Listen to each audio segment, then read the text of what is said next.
नमस्कार साथियों, हमने कुछ पॉइंट्स डिस्कस किए थे अपने लास्ट सेशन में। अब उन पॉइंट्स से रिलेटेड कुछ क्वेश्चंस डिस्कस करेंगे।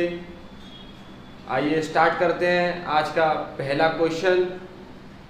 तो आज का पहला क्वेश्चन है a/b इक्वल्स टू 3/8 रेशियो 1/2। मैंने आपको बताया था कि कभी भी रेशियो की जो वैल्यू होती है वो फ्रैक्शन में नहीं होती है। अगर ऐसा फ्रैक्शन में दिया गया है तो आपको उन वैल्यूज को एक इंटीजर संख्या में लेके आना है। तो क्वेश्चन को देखते हैं। हमें दिया गया है a/b इक्वल्स टू 3/8।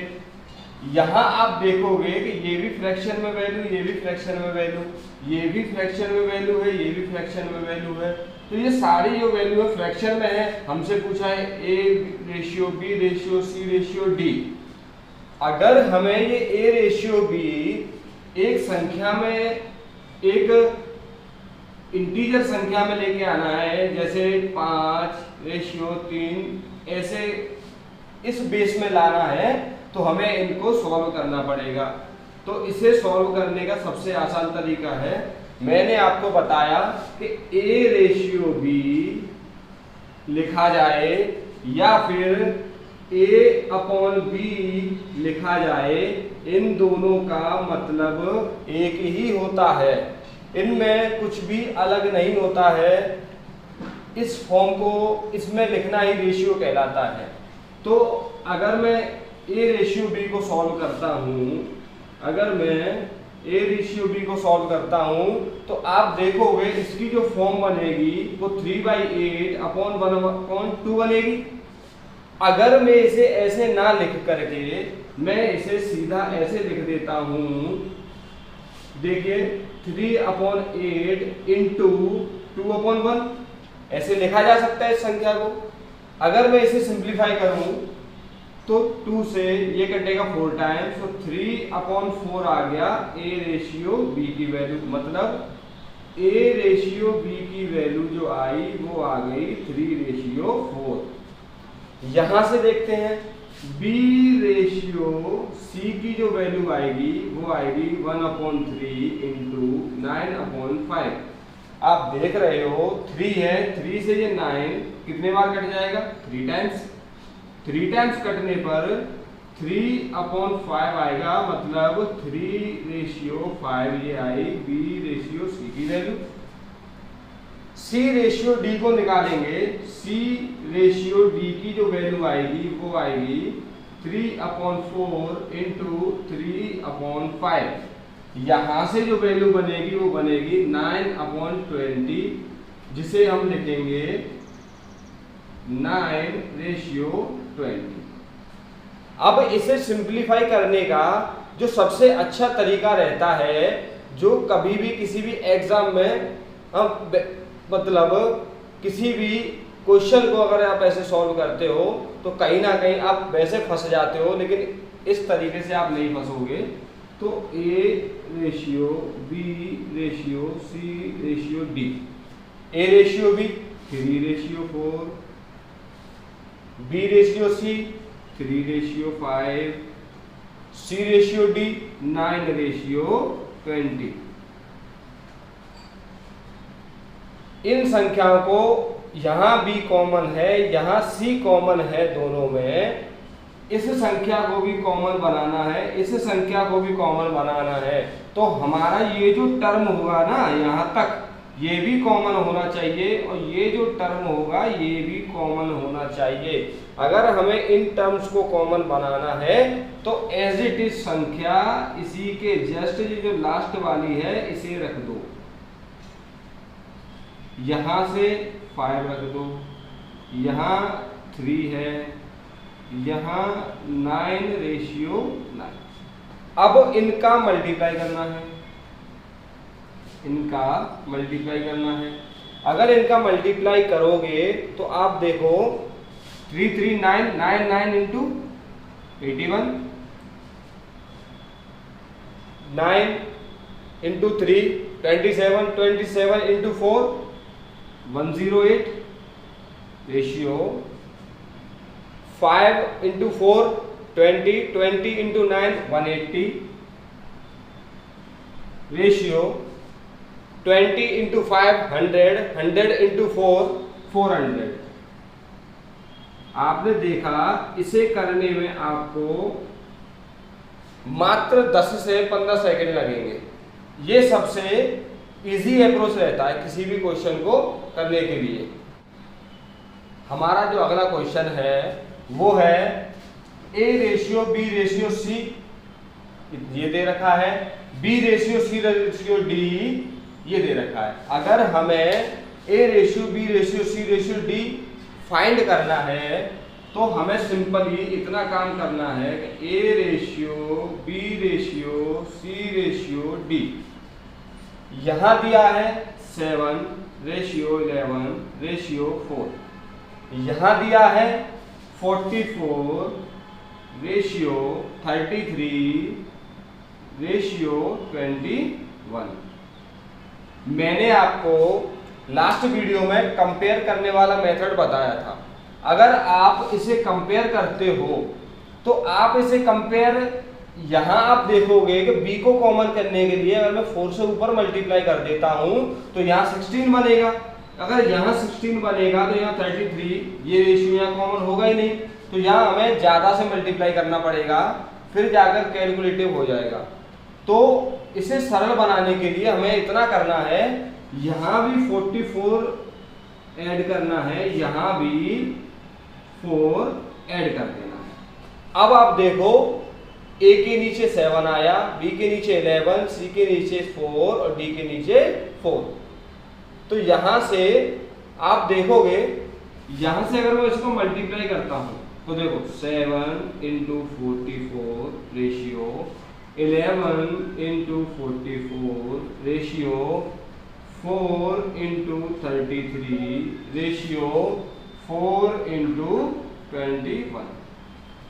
आप यहां देखोगे इस संख्या में आपको 4 भी कॉमन दिखेगा, 11 भी कॉमन दिखेगा, आपको यहाँ 11 भी कॉमन दिखेगा, 4 भी कॉमन दिखेगा, आपको यहाँ भी 11 कॉमन दिख रहा है, यहाँ भी 4 कॉमन दिख रहा है, आपको यहाँ 11 कॉमन दिख रहा है और यहाँ 3 कॉमन दिख रहा है, आपको यहाँ 3 कॉमन दिख रहा है और यहाँ 7 है। अब आप देखो 4 यहाँ भी है, 4 यहाँ भी है, 4 यहाँ भी है, 4 यहाँ भी है। ये जो कॉमन टर्म है ये सब जगह से कैंसिल हो जाएगा। अब जो संख्या जो हमारी बची वो बची 11 इंटू 7। अब आप देखो 11 इंटू 7 हुआ 77 रेशियो, 11 इंटू 11 हुआ 121 रेशियो, यहां से भी 4 कट गया, यहां से भी 4 कट गया, तो यहां बचना कितना 33 रेशियो, यहां कितना बचा, यहां बचा 21। ये हमारा आंसर हो जाएगा A ratio B ratio C ratio D का। यहीं से अगर पूछा जाए A ratio C ratio B कितना होगा, आप बता सकते हो A की वैल्यू 77 है, C की वैल्यू 33 है और B की जो वैल्यू है वो है 121। आप देखो यहां भी 11 कॉमन, यहां भी 11 कॉमन, यहां भी 11 कॉमन।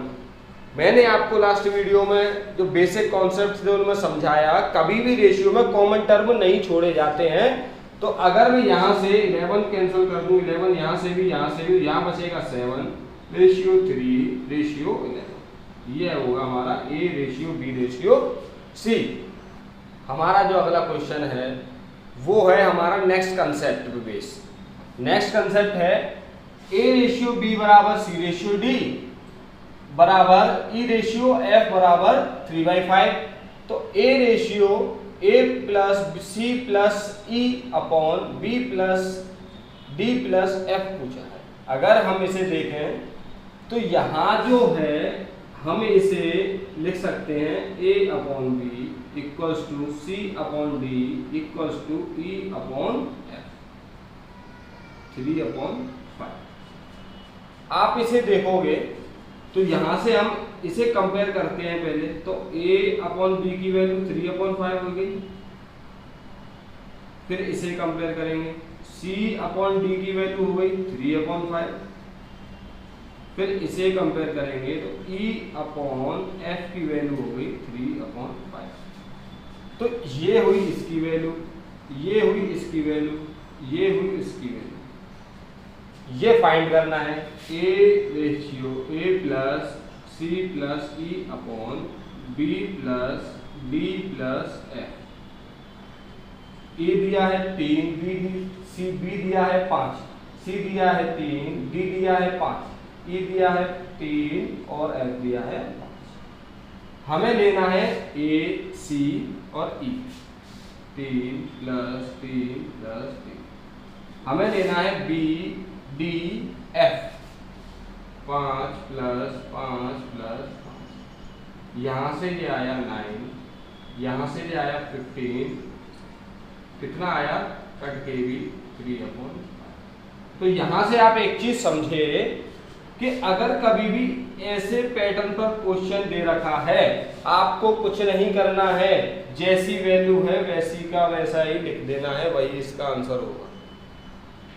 आपको कुछ नहीं करना है, जो a upon B c upon D e upon f बराबर 3/5 दे रखा है, ये वैल्यू ये वैल्यू ये वैल्यू a बराबर c बराबर e होगा, ये वैल्यू ये वैल्यू और ये वैल्यू b बराबर d बराबर f होगा। आपको सिर्फ इतना याद रखना। अगर आपको कॉन्सेप्ट पसंद आया तो चैनल को सब्सक्राइब जरूर करें।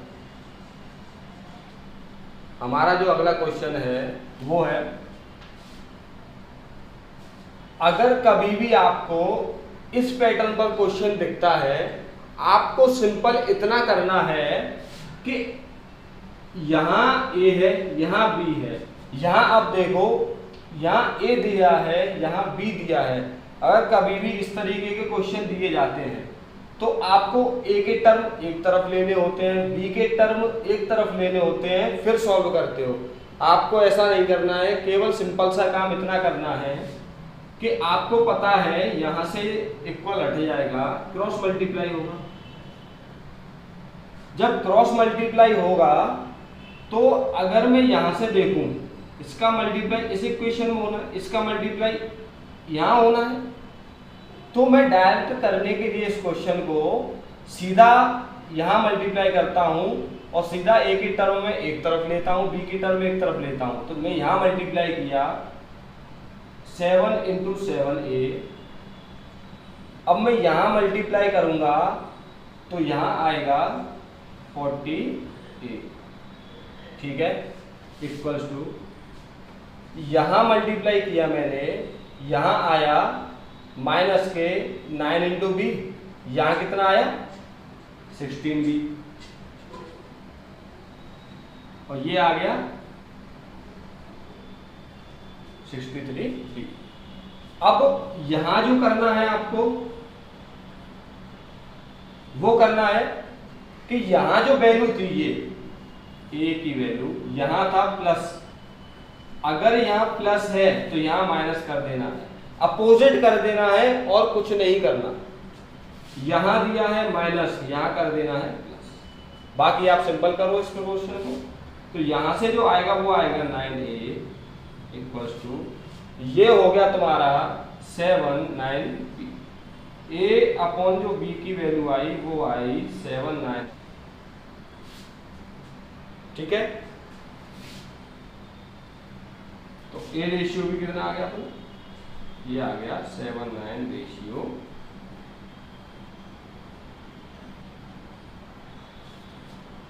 आशा करता हूं आपको मेरा ये सेशन पसंद आया होगा।